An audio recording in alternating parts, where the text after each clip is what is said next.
Hey everyone. Oh, first I gotta push play. I don't know if you guys saw that or not, but that's us naturally. Anyways, hi everyone. Hope you're all having a great St. Patty's Day. I am wearing green. Alicia here's not wearing green. So if we were in the same room, I'd either punch her in the arm, or if I was in kindergarten, I'd pinch you. I know I'm not being very festive Not today. very festive. I remember growing up, we'd be like, "Oh yeah, I have green socks on," because people can't see our feet under our shoes or our boots. So that was kind of our cop out growing up if we didn't have a green shirt on. Right. Anyways, today for our Facebook Live, we want to talk about another tax tip. So things that you can do with your tax refund. Um, I just recently got a message from one of my clients, and they texted me, "Oh, I have this, funny line on my bank statement. I don't know what it means." And it was a D in Canada RIT, and that means that's your tax refund being directly deposited into your account. So after we filed your tax return, you just wait 2 weeks and you should be able to see that line on your bank statement. So keep an eye out for that. So now let's kind of jump into and talk about what you can do with that tax refund. That's right. We have talked about a few different ways to spend that money, whether it's saving or investing. Today, we would like to talk about what you can do with your debts, how to put that money towards your debts, and the best methods on how to get your debt down. Yeah. Yeah. Yeah, so there are really two main strategies that we want to cover. So this isn't kind of a disclaimer. We're not financial advisors, even though we're accountants and bookkeepers, and we can give you some basic financial advice. But you should talk to a professional financial advisor who might have some other vehicles you can use to decrease your debt. But this is just kind of surface level tips and tricks that you can use. So the two strategies we want to go over today is called the Avalanche Method and the Snowball Method.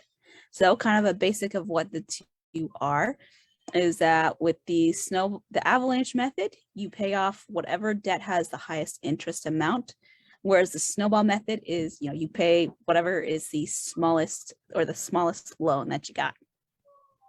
Exactly.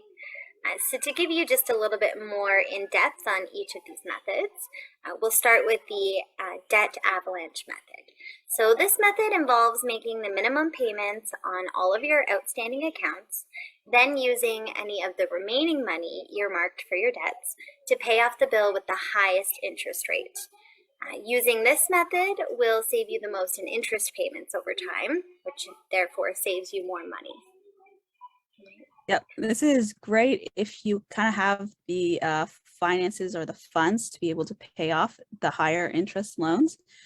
Even if that one is the smallest debt that you have, even a $100 debt compared to a $200 debt. Well, if that $100 debt has twice or three times the amount of the interest rate as the $200 debt, then you're just paying that much more in fees. Exactly. So what would you say some of the pros and cons are of this method?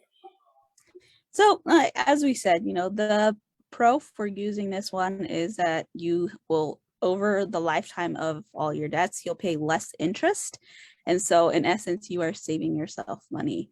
Kind of a con on this is it takes more discipline to be able to do this, because you have to, figure out and calculate which ones has the higher amount of interest, and figuring out, well, how much am I able to afford to pay off these debts. And that's why it's good to, take your refund amount and kind of just give it a kickstart on, doing the debt avalanche, because it means you'll be able to pay less throughout the coming year or years. Exactly. Yeah. Now, the other method that we wanted to talk about today is the debt snowball method. So this method involves paying off the smallest debts first to get them out of the way before moving on to the bigger ones. So it's kind of like a tackle the easy jobs first approach. You make a list of all the outstanding amounts you owe in ascending order of size. You target the first one to pay off first, putting in as much extra money into each payment as you can afford. And then the others you pay just the minimum on. When that first debt is then settled, then you move on to the next smallest for the next extra payment treatment. Yep. So, this is really simple to do if you kind of want to take the basic or the easiest approach to tackling your debts.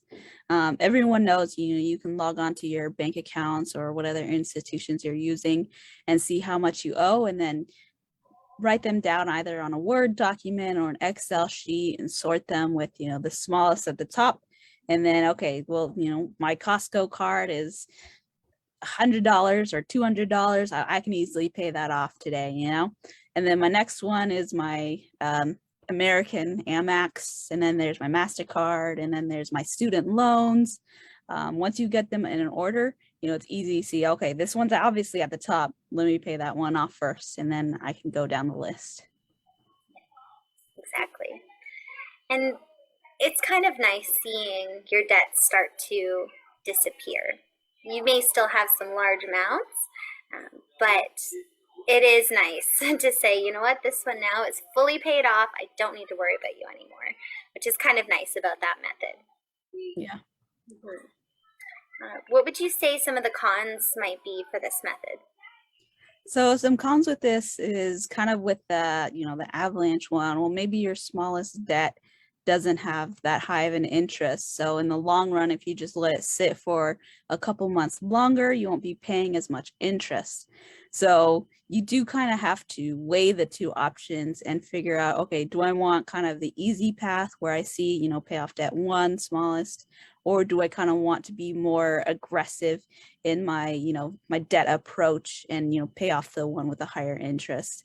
But, a pro to this is like what Alicia said, when you see that debt go to zero, you're like, woohoo, I have, I've tackled my debt. I can do the rest of my debt.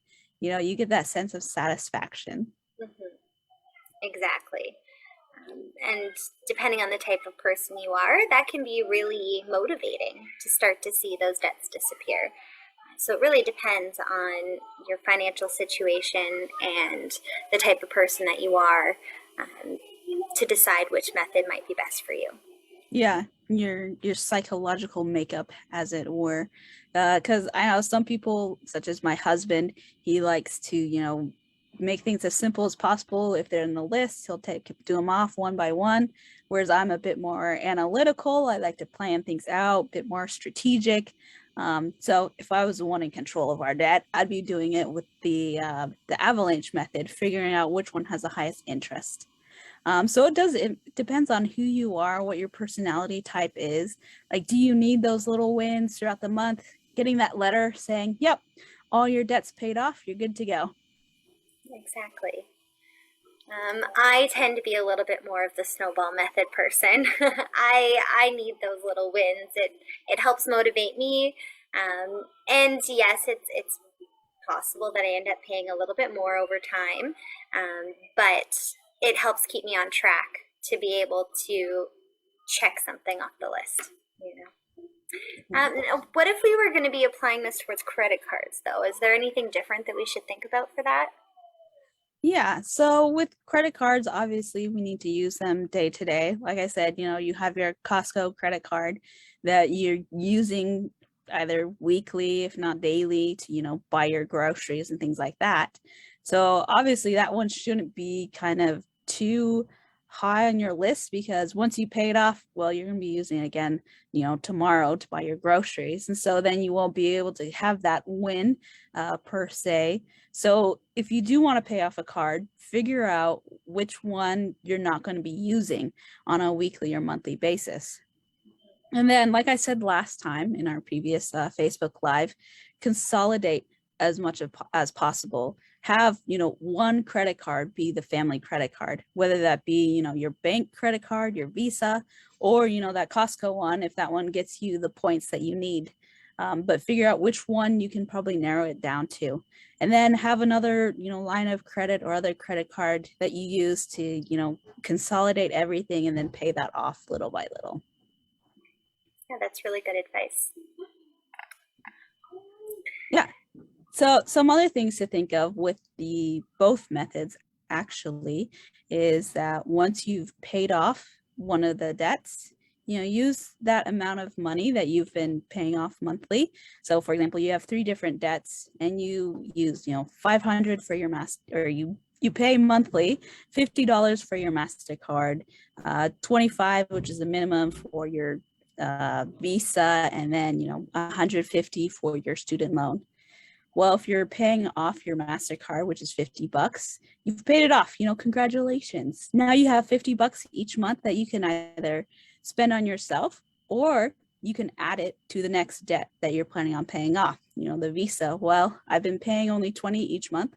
Well, now I can pay 70 each month, which means I get to pay off that debt much faster than if I was just only paying 20 each month. Right. That's a great way to look at it. And it will help kind of snowball the effect of paying off the rest of those debts that you have. Snowball on the snowball. That's right. Very Canadian. Right? Luckily, we're almost through this snowball season. Thank goodness. Yeah. Well, is there any other, tips that you have seen be beneficial in your life, Alicia, whether that be, paying off debts or using your refund to kind of help lighten the load of debt in your life? I have definitely used refunds in the past towards debt. Because as everybody knows, they add up over time, and it's really nice to be able to get a decent chunk of money and put it towards something that has been on your mind, that's been weighing you down a little bit. So I have used my refund for debts in the past. We went through some great tips today. Do you have any other tips?